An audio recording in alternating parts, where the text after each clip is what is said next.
안녕하세요. 광교공입니다. 6월 1일 운명의 날이 오고 있습니다. 유튜브에 보면은 일부 유튜버들이 2월 19일이 중요하다 뭐 이런 얘기들을 하는데 뭐 중요하지 않은 건 아니지만은 2월 19일은 그렇게 크게 의미는 없습니다. 2월 19일 이후 이제 신규 아파트 분양 모집 공고가 나오면 거주 의무가 생긴다는 겁니다. 근데 사실 이미 거주 의무가 있건 없건 투자 목적 청약은 이제는 물 건너갔습니다. 과거에는 전매 제한 기간이 없거나 짧을 때는 아파트 분양받아서 전매하면 이익이 많이 났습니다. 그리고 세금도 그렇게 높지 않았고요. 근데 이제는 투자 목적 청약은 사실 의미가 없습니다. 전매 제한 기간이 있어가지고 실제로 잔금까지 치르고 등기를 해야지 전매할 수 있는, 뭐 사실은 등기하면 전매가 아니라 그냥 매매죠.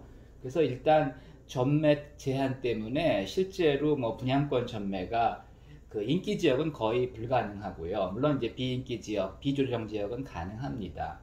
그 다음에 이제 6월 1일부터는 양도세, 분양권에 대한 양도세가 최고 70%가 됩니다. 그래서 일단 아파트를 분양받는다면은 무조건 2년 거주 후 매도하셔야 됩니다. 그러면 양도세가 없는데 굳이 힘들게 귀한 통장 써가면서 분양받아가지고 다 세금으로 날릴 필요는 없다고 봅니다. 물론 이제 다운 계약서를 쓰면 이제 세금을 많이 절약할 수 있지만 요즘은 굉장히 국세청 조사가 심합니다. 그래서 사실은 다운 계약서 쓰면은 뭐 세금은 세금대로 내고 거기에 과태료에 심하면 뭐 징역까지 갈 수도 있습니다. 그런 거 하지 마십시오. 그래서 투자 목적 청약은 일부 비조정 지역 외에는 사실 굳이 그렇게 할 이유가 없는 상황입니다. 다들 잘 아시겠지만 6월 1일은 굉장히 중요한 날입니다. 일단 공시가격이 인상됩니다. 이 공시가격에 따라서 재산세, 종부세가 부과됩니다. 그리고 이제 재산세 부과 기준일이 6월 1일이죠. 뭐 집을 팔았건 뭐 누가 보유했건 하여튼 세금은 6월 1일 기준으로 냅니다. 그러니까 이제 7월 1일 날 집을 팔아도 6월 1일 날 보유한 사람이 세금을 내는 겁니다. 그래서 6월 1일은 굉장히 중요한 날입니다. 종부세도 6월 1일 이후에 팔더라도 6월 1일 보유자가 종부세를 내야 됩니다. 또 6월 1일부터는 종부세 세율도 올라갑니다. 잘 아시겠지만 9억 이상 1주택자, 그 다음에 6억 이상 다주택자가 다 종부세 대상이고요.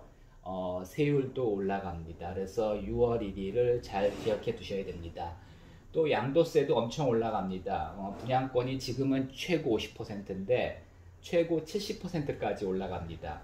그 다음에 조정대상 지역 2주택자 같은 경우는 양도 차익에 따라 6 내지 45%를 양도세를 내는데 거기에 플러스 20%가 추가됩니다. 그러면 뭐 10억 이상이면 65%를 세금으로 낸다는 겁니다. 물론 이제 최고 세율이 그런 겁니다. 전부가 아니라. 그 다음에 이제 3주택자 이상은 6 내지 45%인데 플러스 30%. 그래서 10억 이상 양도 차익이 발생하면은 최고 세율은 75% 정도. 평균 세율도 한 50%가 넘어갑니다. 그래서 상당히 세율이 높아집니다. 그래서 다주택자들은 이제 결정을 해야 됩니다. 6월 1일이 한 110일 정도 남았는데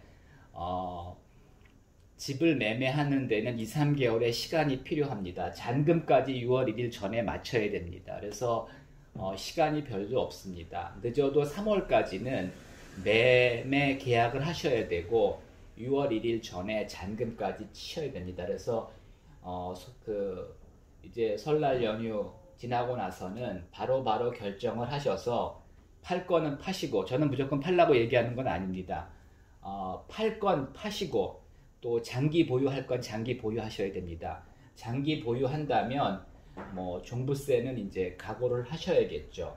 그 다음에 이제 양도세는 팔지 않으면 뭐 안 내는 겁니다. 그래서 나중에 팔면 그때는 또 이제 세법이 다를 수 있기 때문에 여러분 형편에 따라 다르지만은 하여튼 6월 1일 전에 팔 거냐 아니면 장기 보유를 할 거냐 이제는 결정을 하셔야 됩니다. 시간이 얼마 남지 않았습니다. 6월 1일 전에 잔금까지 완료해야 합니다. 이상입니다.